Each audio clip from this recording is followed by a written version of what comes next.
কোন মায়ের ছেলের এত বড় সাহস যে আমার গুরুরে ধরে নিয়ে যায়? আমার গুরুর গায়ে একটা হাত দিলে তার কলিজা ছিঁড়া নিয়ে আসবো না আমি? শোন, গুরু যে জায়গায় পাও রাখে না, ওই জায়গায় ঠান্ডা হয়েছে। বেগম জান আসছি। এই এটারে নিয়ে ঘরে রাখ, যা।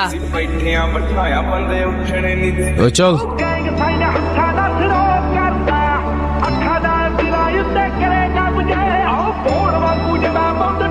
চোখে জল কেন? আমি আর পারতেছি না বেগম জান, এই কুঠিতে আমি আর থাকতে পারতেছি না। আমাকে যেতে দাও না বেগম জান, ইল্লা লাশ হয়ে ঘুরতেছি বেগম জান। আমাকে বলে দাও আমার মা কোথায়, আমি চলে যাই। আমারে কি তোর মা মনে হয় না? এমনটা না বেগম জান, তুমি ভালো করেই জানো এই লালকুঠিতে তুমি ছাড়া আমার আর কেউ নাই, কিন্তু আমি আর পারতেছি না বেগম জান।